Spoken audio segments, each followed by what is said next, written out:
Good afternoon, ladies and gentlemen. Welcome to the ARIANA Resources PLC investor presentation. Throughout this recorded presentation, investors will be in listen-only mode.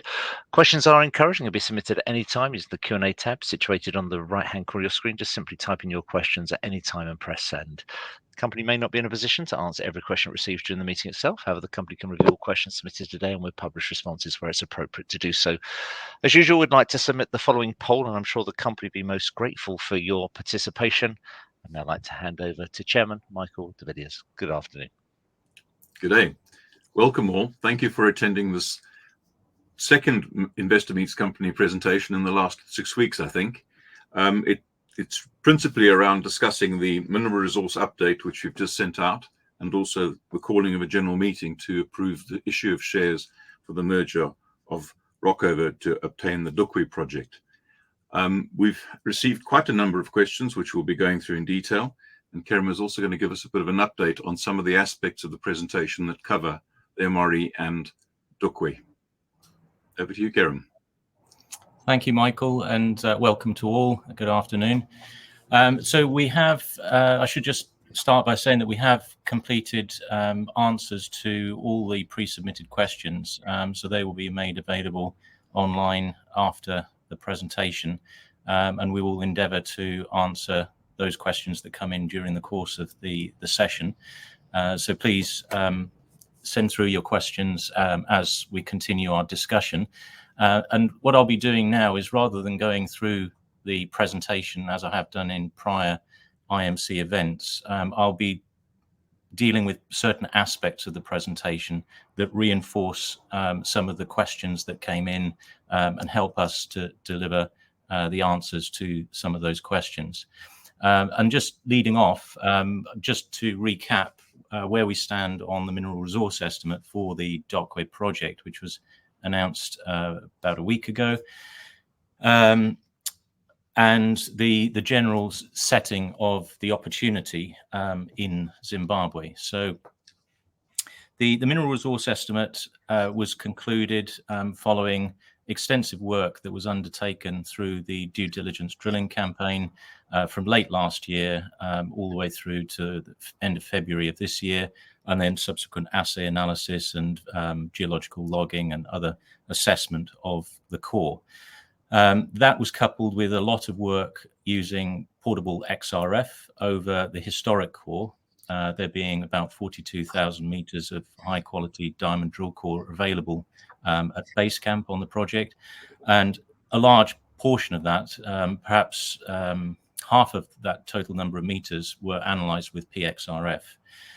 What that did was it's helped us to build an entirely new geological model for the Dukwe North deposit, and it's also enabled us to upgrade the Dukwe Central resource from JORC 2004 compliance to JORC 2012 compliance.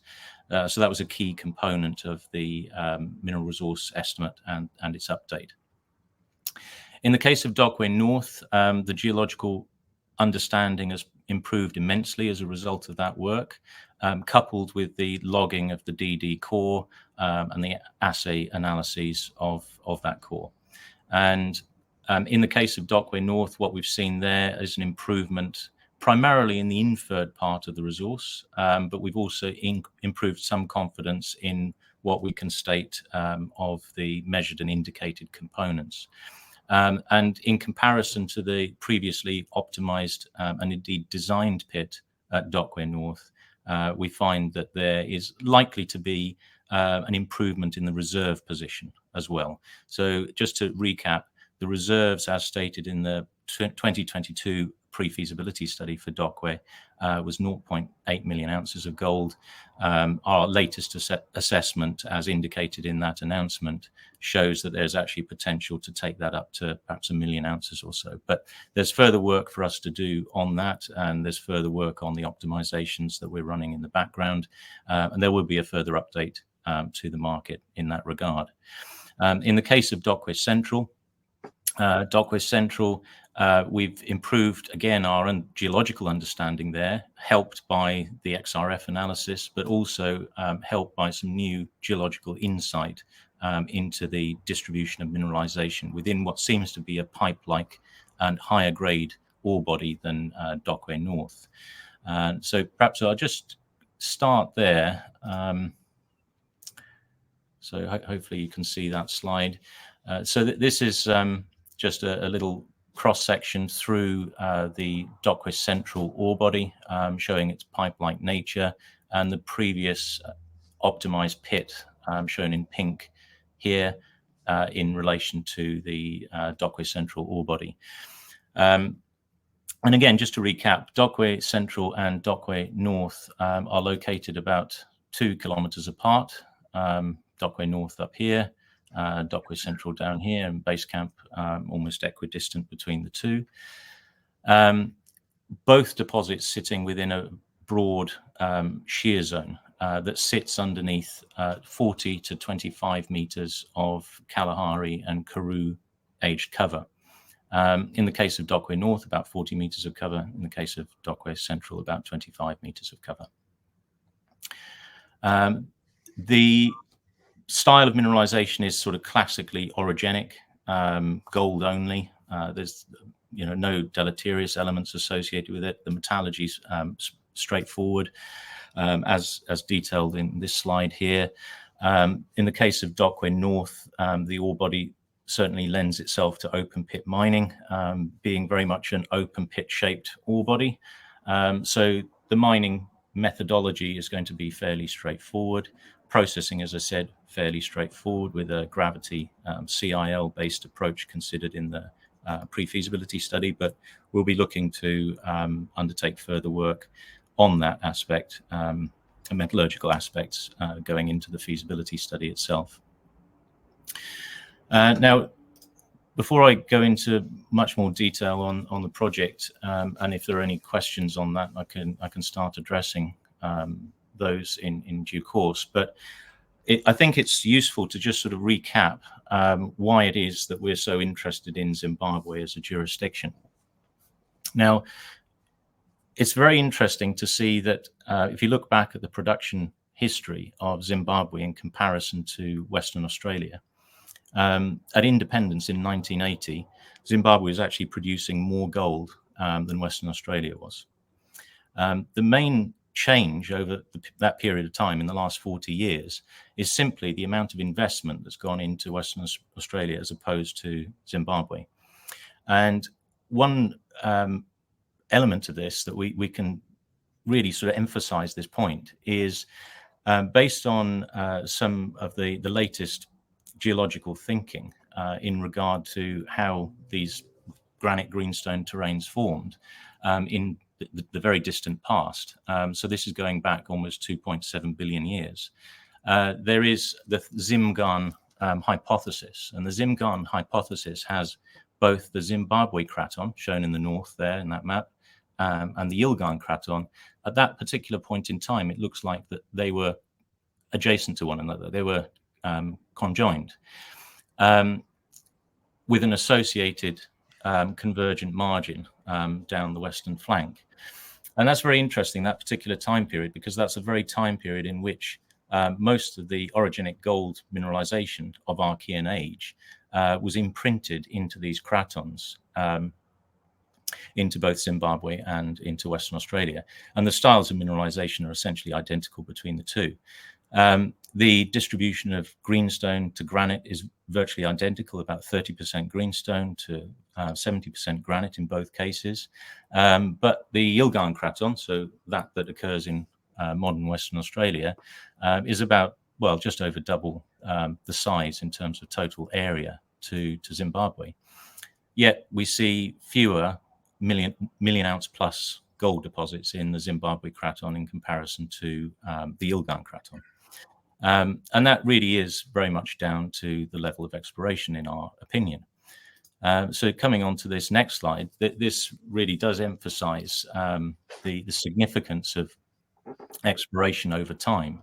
So this is a map of the Yilgarn craton in 1979, so just before Zimbabwean independence, and showing the producing mines and then sort of large known deposits at that particular point in time.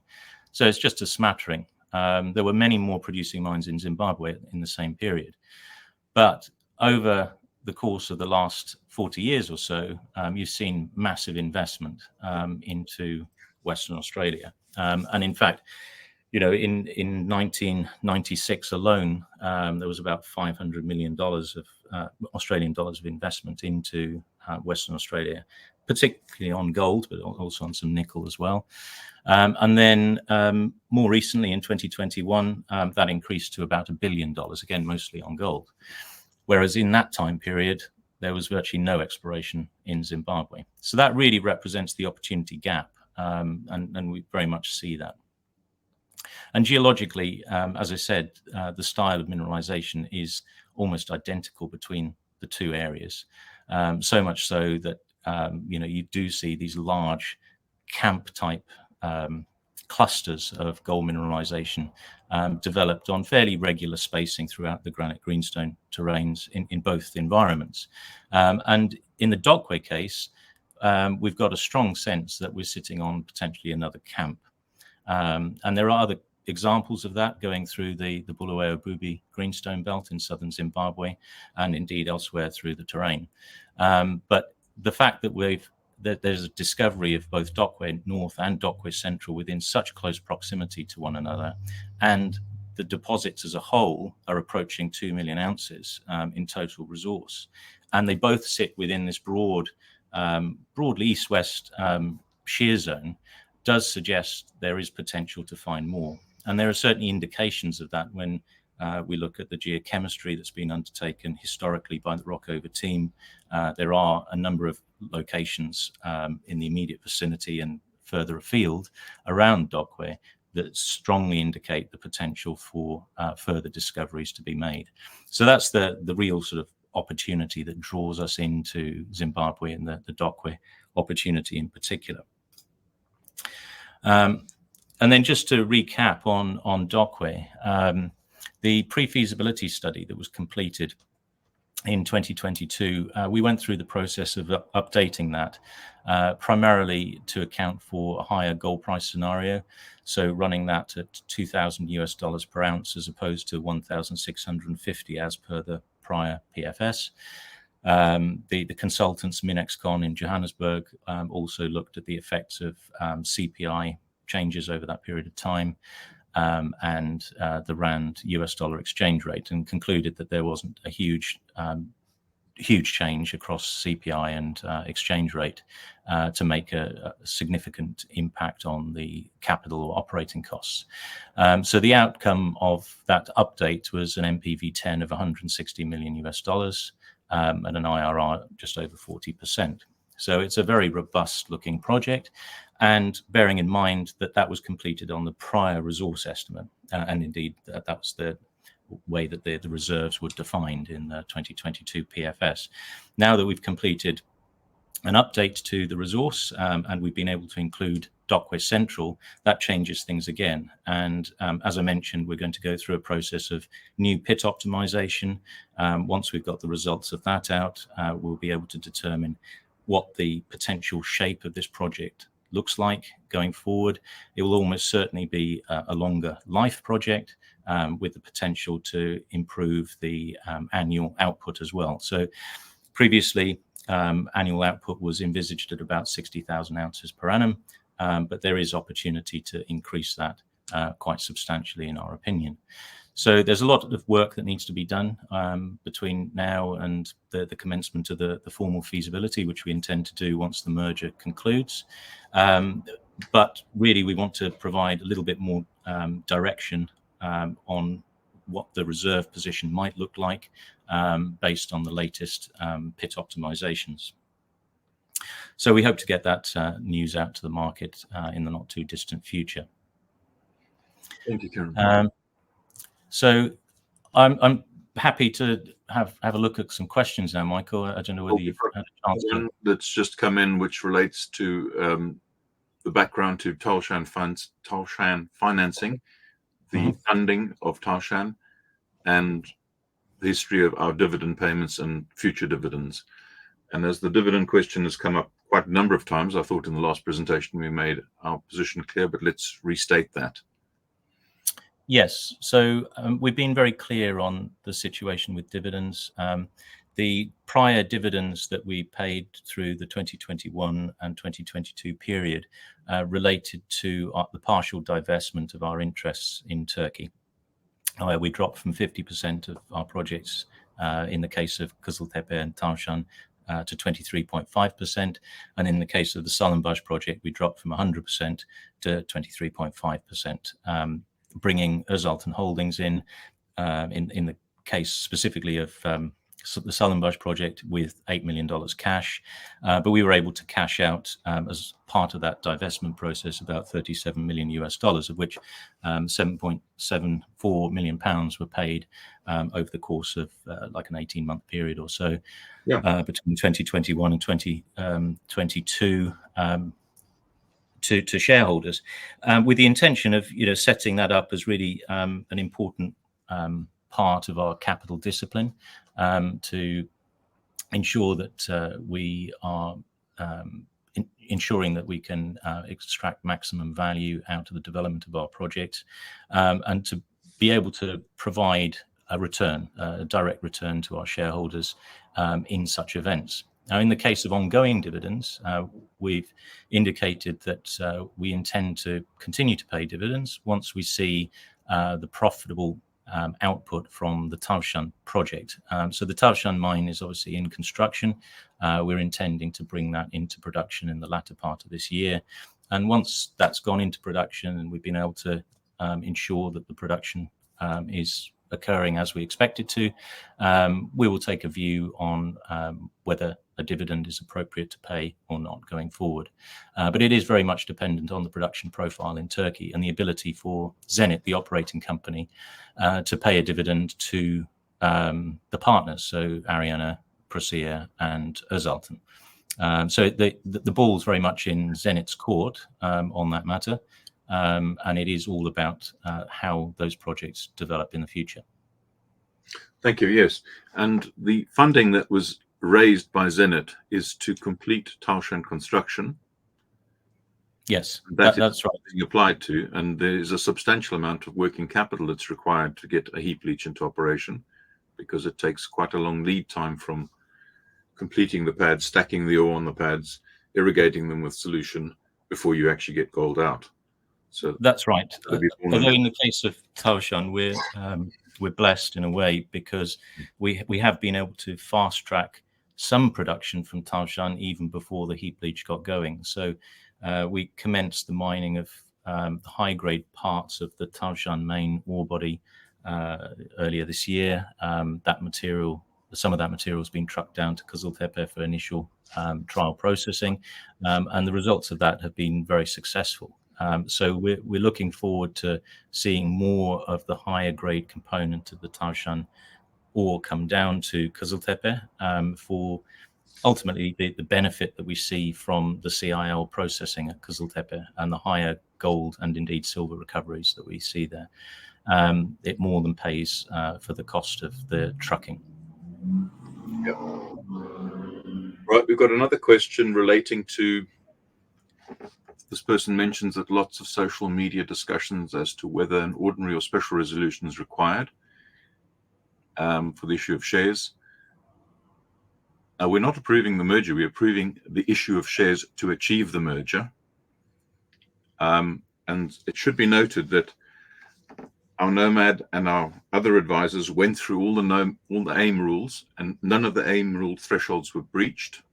So there was no AIM rule requirement to hold a meeting. And if we had to, that would have been an ordinary resolution anyway.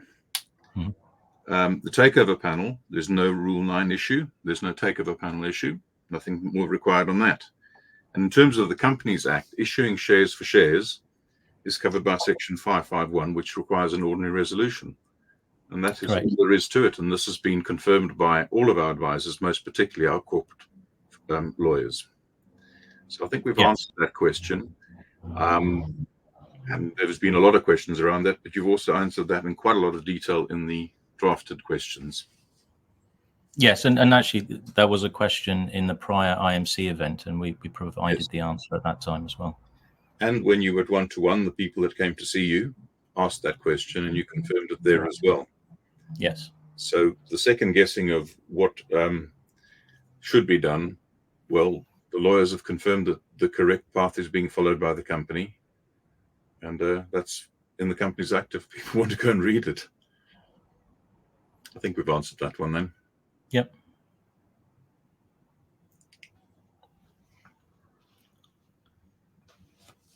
The question is, funding for Dokwe, would you be in a position to pay a dividend? Yes, well, it's important to consider these are different things. So the Dokwe project will be funded for very specific reasons. And initially it will be to ensure that we can carry that project through the feasibility stage. The project itself, as I've explained, is already substantially de-risked because it has gone through the PFS stage. And it's one of the things that makes this such a compelling opportunity for the company. The feasibility stage work will involve a variety of individual work programs, one of which could include further drilling, although, as I've discussed in the prior IMC and in some other presentation forums, that the Dokwe project has already been very well drilled. As I mentioned today, there's about 42,000 meters of drilling into Dokwe North in particular. And we could carry Dokwe through to feasibility based on the historical drilling. If we just wanted to develop a project that had maybe 1 million ounce sort of production potential. But as I've indicated, we see that there is substantial upside in the immediate vicinity of Dokwe, both at Dokwe North and Dokwe Central, and also in the broader claims area. So it would make sense to do some further drilling, so exploratory drilling, as well as additional drilling to firm up those parts of the resource that may be sitting in inferred or indicated, and to bring them up to the measured category before going too far down the track of a full feasibility study. So we want to sort of break things into parts, into components, and then fund those components in the most appropriate ways over the appropriate timelines. In the case of the dividends that are coming from Turkey, from the Turkish operations, those dividends and that dividend flow, the gatekeeper there is Zenit, the operating company. It will be Zenit that decides whether to pay dividend to its parent companies, to the partnership, ARIANA, Presea and Özaltın. We don't have a direct influence into what dividends are paid and when they're paid, other than determining whether it's appropriate to continue funding Turkish projects or whether some capital can be returned to the partnership. But that will be a decision that will be made at the appropriate time. If dividend flow comes from the Turkish operations to the parent, of course, we'll take a view on what the most appropriate use of that capital is. And as I've indicated, we feel that it's a very important part of our capital discipline going forward, that we are in a position to be able to maintain some form of dividend payment in the future. But that time is not now. And it's difficult for us to say when that will be. But it is very much linked to the production that we see from the Turkish operations. Yes, and in the longer term from the Zimbabwe operations. Well, absolutely. And that's, one of the reasons why the Zimbabwean opportunity is so compelling, is that there is a production profile here that suggests that we could go to about 100,000 ounces per annum of production. And then, you can do the calculation on what the dividend flow from that might be. But, there's a whole process ahead of us through all the sort of technical studies, hurdles that we have to go through, permitting, financing, and so on. But all of that will come out in time. Yeah. Here's another question. Reference to 3 years of production, is that to start building a production plant? And if so, how long for production activities to give a potential date of gold output? Yeah, so the timeline of 3 years that we've mentioned is really the time that it will take to go through the feasibility hurdle and permitting and the associated works. That, based on our experience in Turkey, and assuming that we would be facing, similar sorts of timelines in Zimbabwe, that sort of timeline is possible. That component, those hurdles could be dealt with within that sort of time frame. The actual building of the mine, that's a separate matter. Building, in our experience, will take between a year to 18 months, possibly more, depending on the nature of the complications that are accounted for at the time. In the case of Kızıltepe, we commenced construction, albeit that Kızıltepe is a simpler mine in many respects. It's a smaller deposit. But we commenced construction towards the last quarter of 2015. And it was only the first quarter of 2017 that we were able to pour first gold. But, of course, we were challenged by all sorts of things in Turkey relating to permitting matters, even at that late stage. Weather was challenging. So we had one of the coldest, snowiest winters ever seen. Just at the time we were trying to complete the tailings dam. So those are the sorts of challenges that we just have to deal with. And we can't sort of put concrete timelines in place on those matters. But in terms of what we can achieve from the technical studies and the permitting and so on, that could be done in about a 3-year period. I would agree with all of those. And my experience of building several projects in several different places, it takes that time to do just the feasibility and construction. Yes, it also takes 18 months to 2 years, depending on the circumstances and what's in your way and what's not in your way. I do recollect us getting stuck in the snow when going out to site. I think we should turn to some of the pre-submitted questions that relate to how we're setting up Dukwe, how we're setting up the merger, and that we're having 2 new directors joining us, both with tremendous CVs and experience that just complement the board and give us that much more of a resource to develop this project. Yes, and it's important to note that the 2 directors coming on board, Nick Graham and Andrew Dutoit, they're both Zimbabwean resident. Yes. Nick's been there for 50 plus years as one of the most illustrious CVs of any gold exploration geologist in that region. Has been involved in the discovery of a number of major deposits in Zimbabwe and indeed further afield. Was behind the first discovery of a major gold deposit undercover, the Malagreen discovery that was completed by Reunion Mining when Nick was there. And it was really with that approach and that technique, and indeed adaptations of that geochemical technique, that the discovery of Dukwe was made by the Rockover team. Andrew, born and bred Zimbabwean, deeply committed to the country, has lived almost his entire life in the country, worked originally with the Zimbabwe Geological Survey, but later Reunion Mining, hence the connection with Nick. At the Sanyati copper mine, it was a heap leach type operation. And then later with Zimplats for many years, and a number of other companies, including consultancy with SRK Consulting through the sort of late 90s, early 2000s. That's when you worked with them? Well, that's right. So when I worked in Zimbabwe in the late 90s into the year 2000, I was based at Shamva Mine. And while I was at Shamva Mine, Andrew was a consultant to SRK, and we had many opportunities to sit and discuss all things geological in Shamva. All right. I think you've drawn a similarity between that and Dukwe. Yes, well, I mean that's a very intriguing possibility, and we need to do a bit more work to determine where the similarity ends. So the Shamva deposit is actually and I was very privileged to have been able to work there, because it is the largest gold deposit in Zimbabwe, by quite some margin.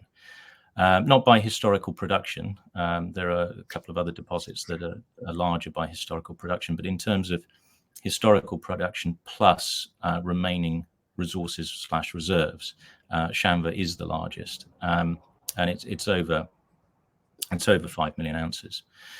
So it's a very substantial mineral deposit, and it's been active as a mine since the late 19th century. And there was only a brief period in which production ceased, and that was in an early period in the 1960s. But otherwise, it's been producing pretty much throughout. Over 100 years of almost 120 years of production, which is just extraordinary. But the deposit at Shamva is similar to Dokwe in that the mineralization is associated with this sort of ubiquitous pyritization. So it's very difficult to determine what is ore, let alone what's high-grade ore and what's low-grade ore. It's almost an impossibility, both at Shamva and at Dokwe. So that presents some challenges, but it also perhaps underscores what the opportunity might be. The other similarity is that at Shamva, all the mineralization was developed in a volcaniclastic sequence. And we see a very similar, although not the same, volcaniclastic sequence in the Dokwe area. And there's an association of the mineralization with quartz feldspar porphyries. And these quartz feldspar porphyries were intruded late into the evolution of the greenstone belts, but they're almost certainly associated in some way to the mineralizing systems. And there is that very clear spatial association between these QFPs at Shamva and at Dokwe. And we're still trying to get to grips with what the QFP at Dokwe represents and how precisely it influences mineralization, but it seems to, both structurally and potentially in terms of the alteration that you see in the immediate vicinity of the porphyry. So yeah, a lot more work to do on that, but the results are intriguing so far. They are very intriguing. I think we need to turn back to looking at some of the questions that were submitted by pre the meeting in writing. And one of them is around the share register of Rockover, the number of shareholders, and the demographic. And all I'll say is that the average age of the Rockover shareholder is 4 years younger than me. So that's an important note. I don't know why people had to ask that question, but they have. The other thing is around lockup and orderly marketing. And I'll give an example of orderly marketing that we've recently had, where a large shareholder had to sell some shares. They approached the company connected that shareholder and our brokers. That was managed between the company, the other company who was the shareholder, and the share traded, and no one even noticed, and it was a significant amount. And that is what orderly marketing is where there's a relationship between your broker who brokes for the company, the person wanting to sell shares, and they manage it. And that is what the bulk of the share register will be handled under for the largest group of shareholders.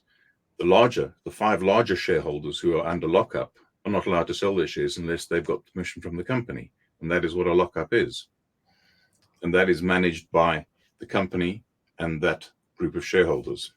And that, I think you noted, speaks for 80% of the shares in number of shares. Yeah, the top 7 shareholders of Rockover, it's about 80% of the total shares.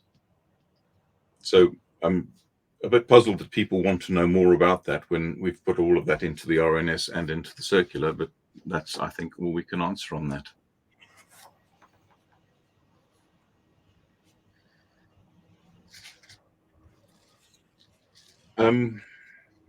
Were there any other points that you felt were worth addressing, Michael? I think you've noted in writing submitted questions. In detail. We've discussed that.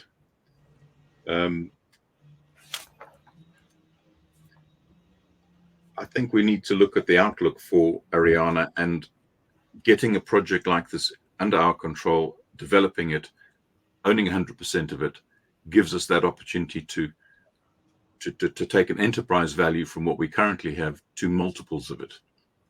And you've articulated that in some of the replies you've typed up, but maybe we could just discuss that. That's right.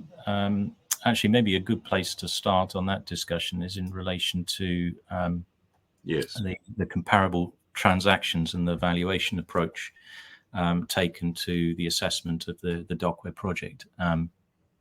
So this slide features towards the back end of our presentation, and it deals with a number of examples of relatively recent transactions completed on similar scale gold projects in Western Australia, in Africa, and elsewhere. And the most relevant one, in fact, being the Caledonia Bilboes transaction. Bilboes is a large multi-million ounce gold deposit in the Bubi part of the Bulawayo Belt. So not only Zimbabwean project, but actually in almost identical geography.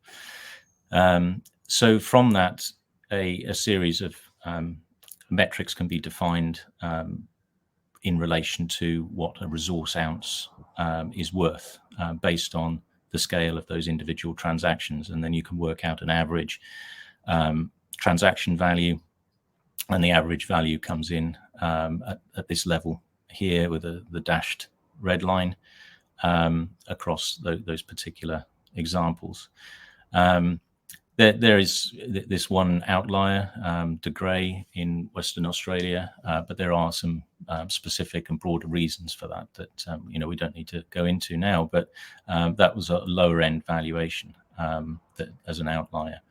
But interestingly, the Dockware valuation comes in beneath that. And of course, the Dockware valuation, now that we've completed the latest mineral resource estimate, and we've effectively added another 500,000 ounces on top following the studies that we've completed, effectively that drops that valuation somewhat in any case.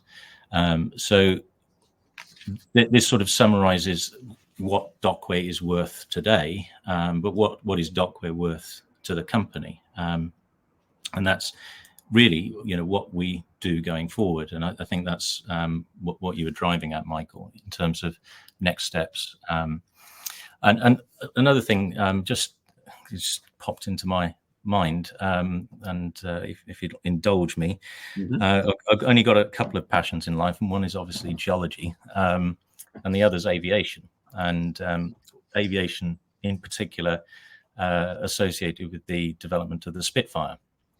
Now, just to very briefly recap the history of the development of the Spitfire, was put together by legendary aircraft designer R.J. Mitchell in the 1930s, developing from the seaplane, the Schneider Trophy winning seaplanes. He then went on to develop the Type 224, which was a bit of a dud in the early 30s. He then came through, designed the Type 300, which became the basic plan form for the Spitfire. But really, what was a brilliant design in the overall architecture of the Spitfire as we know it, with its elliptical wings and so on, which was an incredible design of its own right. But the thing that made the Spitfire was the Rolls-Royce Merlin engine. And that's really what we've been doing with Ariana. We've spent 20 years developing a beautiful plan form. That's, the exploration company that we've developed. Now we're adding the engine. The engine is the Dockware project. And it's the engine that will make Ariana fly. I completely agree with you, Kerem, and you know that my passion is the Mosquito, which is also driven by the Merlin engine. So let's take ourselves off the aviation page now that we've got that concept ahead of us, and make it clear to our shareholders that this is exactly why we are in this business, because we can see the bigger picture. Our board has got all that experience. The new board will have even more experience. And we're in a very good position with our development history to take into production a much larger gold mine with a much longer life of mine. And this is the gold price environment to do it in. Absolutely. So, Yeah, I mean, it's right place, right time. And in the case of Zimbabwe, it's obviously it's suffered over the past 20 years, very sadly. And there's been huge underinvestment in the mining sector just generally, but particularly in the gold sector. But that also very much represents the opportunity. As you know, I've sort of gone through very briefly at the beginning of the presentation, that there is very much a case for future discoveries to be made in the country.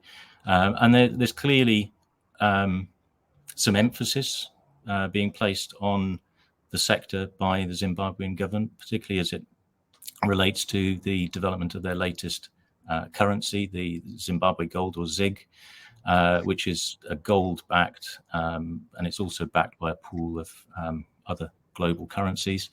But it's essentially a gold-backed currency, and the Zimbabwean government is very keen to promote the development of the Zimbabwean gold sector to help support that, and it's completely understandable.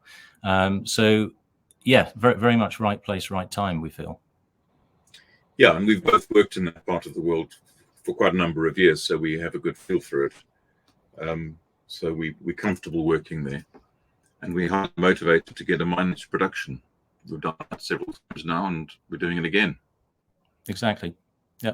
And sort of building on all that experience, and coming back to that the Spitfire analogy, it's about building on a plan form that has been successful, knowing what works and also knowing what doesn't work so well, and being able to sort of leverage off that experience. And yes, we've done it once in the case of the Kızıltepe development. We're in the process of doing it again in the case of Tavşan, and there's absolutely no reason why we can't do it a third time, albeit in a different jurisdiction. Yeah. Okay, well, let's turn ourselves back to what we had as pre-submitted questions. I think there's this perception that there will be an overhang of merger shares. Well, I think I've illustrated, one, that the process will be managed, but two, that a large chunk of those shares will be locked up for quite a considerable amount of time. And the largest shareholder is joining the board and is going to be involved in building the mine. Why would he want to be selling the shares? I don't think that's logical. So I somewhat disregard that as being an overhang. I don't see it as that at all. Yeah.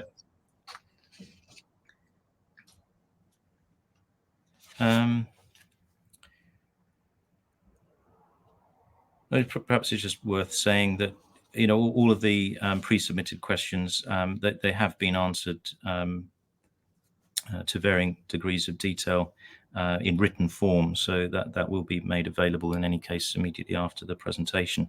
Okay. But I think we've probably covered most major aspects of these questions. There was this one question, I think that this is just worth drawing attention to in the presentation, and that relates to Zimbabwe government royalties and other costs, so taxes. Now, there is a slide in our presentation that deals with some basic facts on Zimbabwe. There is a section on taxation that deals with the corporation tax, and also with the mining royalty rate. Now, both corporation tax and the mining royalty rate were included in the calculations for the pre-feasibility study, which we announced, and in fact, the original pre-feasibility study in 2022. So those, the NPV and the other economic output of the PFS is a post-tax, post-royalty output.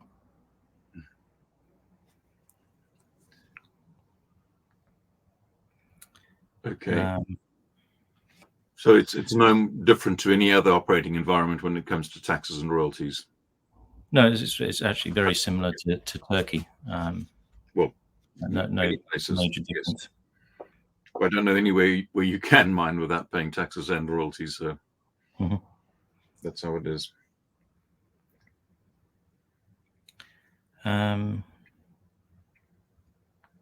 All right. There's the question around shares and ASX listing. That idea of taking it to ASX is to get us onto another stock exchange, and there would be a number of shares that would be part of that admission process.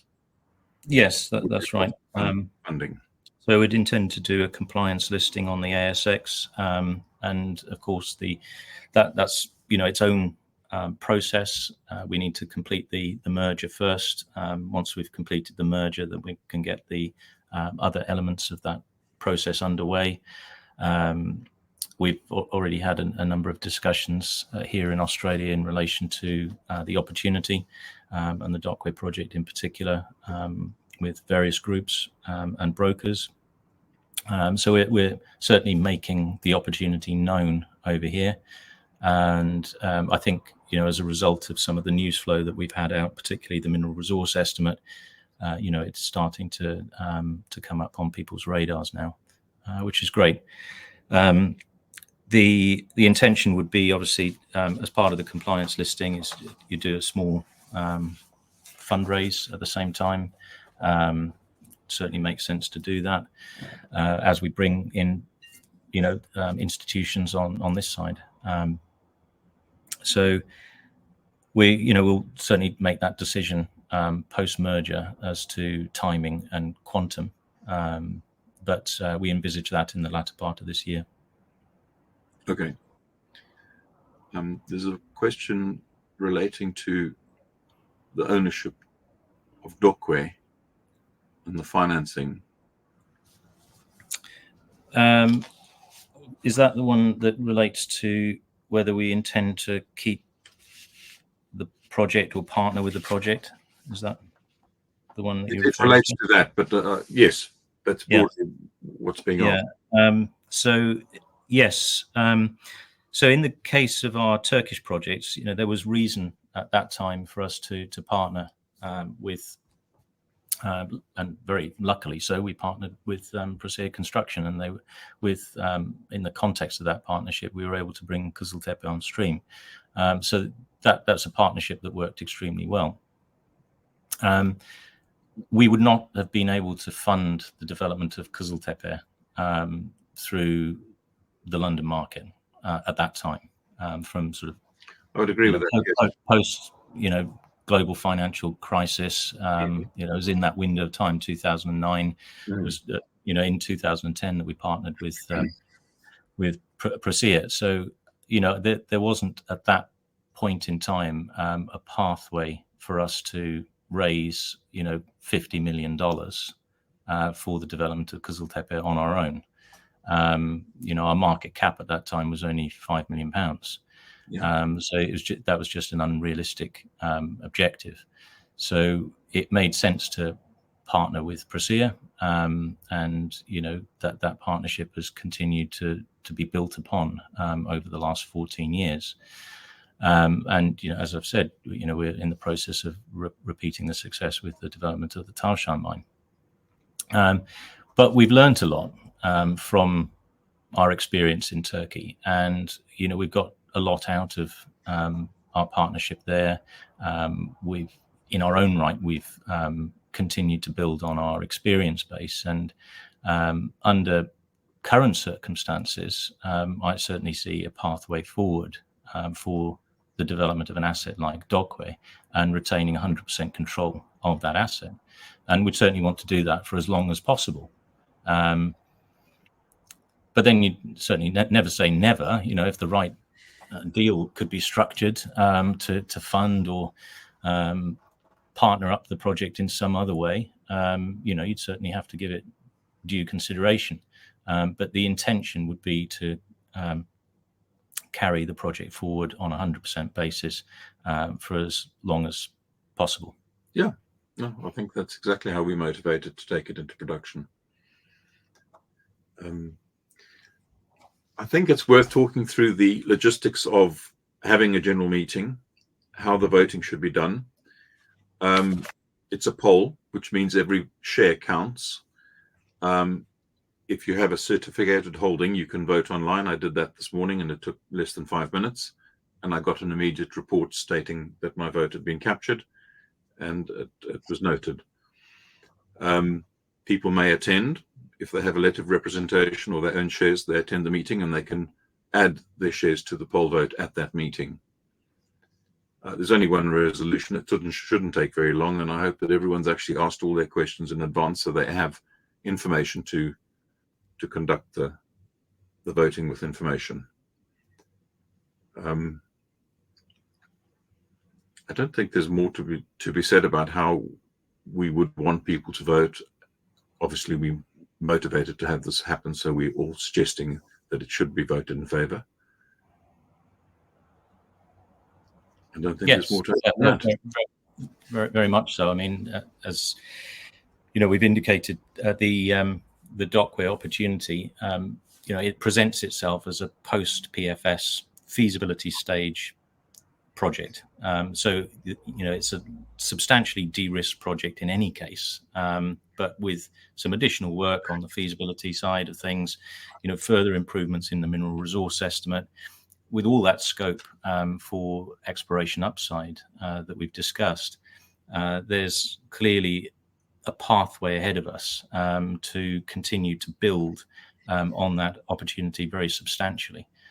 And we're highly motivated to ensure that this really does become the engine of the company's future growth. And it has all the characteristics of a project that is capable of doing that. Further note on that is that at the time of us announcing this acquisition, Paul Smith at WHI did a valuation of $15 an ounce as an acquisition cost.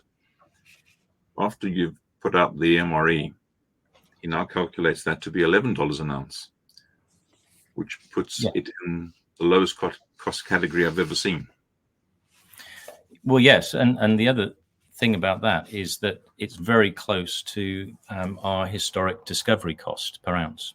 So in 20 plus years of our own exploration, we've been able to deliver gold ounces on our books, and indeed into now the JV company books in Turkey at a rate of that sort of level, you know, 11, 12 US dollars per ounce. What Dockware does is that it essentially short circuits 20 years of discovery, because that discovery has already happened in the prior 20 years under the management and direction of the Rockover team. So you cut out all that exploration risk, and, you know, bang, from day one, you've got it at your historic discovery cost. You know, it really can't get better than that. Okay. Something has just popped up that's very relevant, and that is, how do those of us with shares held in an ISA vote on the resolution? You contact the ISA administrator. I believe it has to be the same one you would speak to regarding trading, share dealing. And telephonically, I suggest, ask them to vote your shares. And if you wish to attend the meeting, they should give you a letter of representation. And I urge people with shares in ISAs, SIPs, etc., to do that sooner rather than later, because they take a number of days to process that naturally. And also, they will want enough notice to be doing that, because then they aggregate all the votes and then pass them on to the share register a few days before the meeting. And you and I both have had some time on the telephone to one of our SIP holders to vote, and finding it quite a process. So it's better done sooner rather than later. Yeah. And unfortunately, they don't seem to make it easy, but it's all possible. You just got to spend time on the phone doing it. Mm-hmm. Other question that's come in is, can you state the main reasons to consider an AIM-ASX dual listing? Yes. So actually, on that, the way that I'll answer that question, let me just go back to the presentation briefly.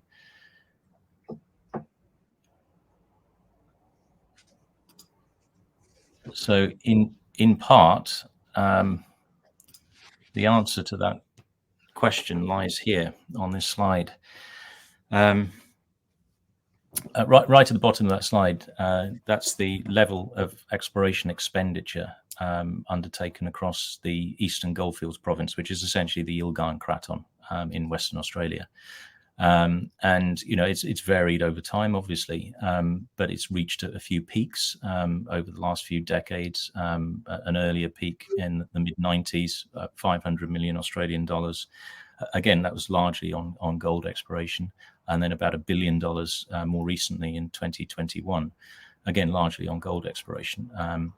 Now, that's the sort of pool of finance that we're talking about in Australia. It's an astounding level of capital and capital commitment that's going into the resources sector. And of course, this is a snapshot of the investment that's being made internally within Australia, but Australian companies have also been very successful in Africa, across Africa, and including Zimbabwe.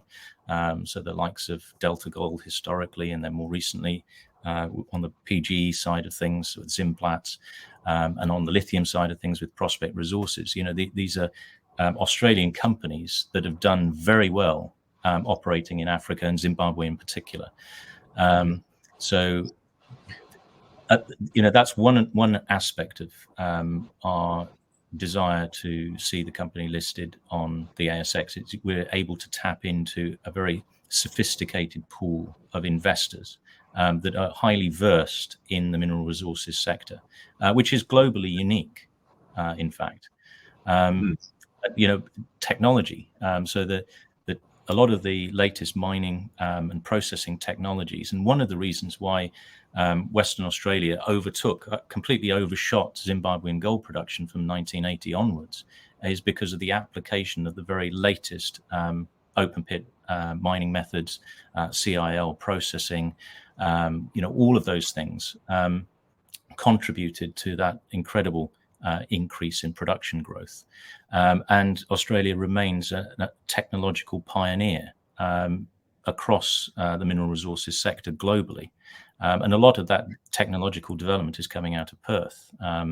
So these are things that we very much want to tap into for the future of our business, because it sets up an amazing platform on which we can continue to grow the company. I think you've also noted that a lot of the exploration technology is developed around exactly where you are now in Perth.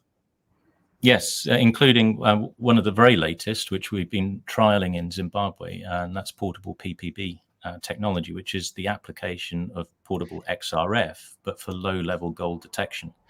And we'll have more to say on this in due course. We intend to put out an RNS in relation to some of the work that we've been doing in the background. But it's incredibly game-changing technology for the gold industry. What it enables us to do is to, on site, obtain effectively gold assays. I mean, they're not assays. It's a different analysis method, and we wouldn't be able to use the data in the same way that we do for the purposes of mineral resource estimation. But it's very rapid.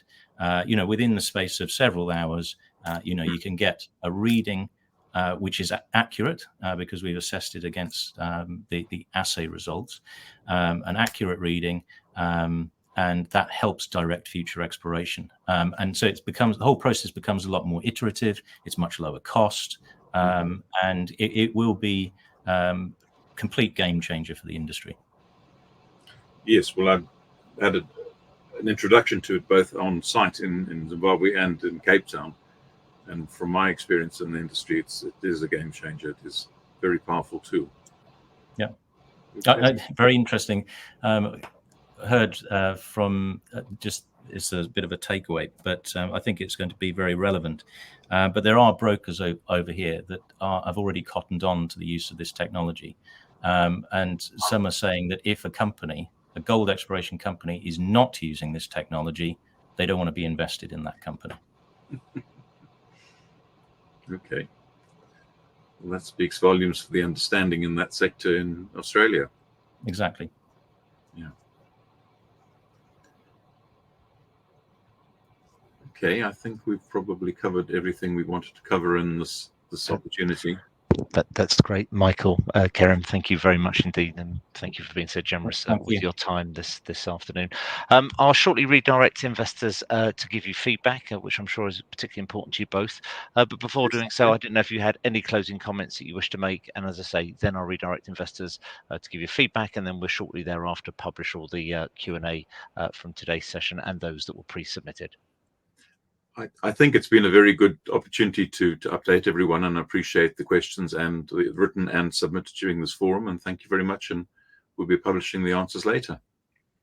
That's great. Thank you. People at the general meeting and the AGM in a month's time. Thank you. That's great. Michael, Kerem, thank you once again for your time. Can I please ask investors not to close this session, as we'll now automatically redirect you for the opportunity to provide your feedback in order that the company can better understand your views and expectations. This may take a few moments to complete, but I'm sure will be greatly valued by the company. On behalf of the management team of ARIANA Resources PLC, I'd like to thank you for attending today's presentation. Wish you all a very good afternoon.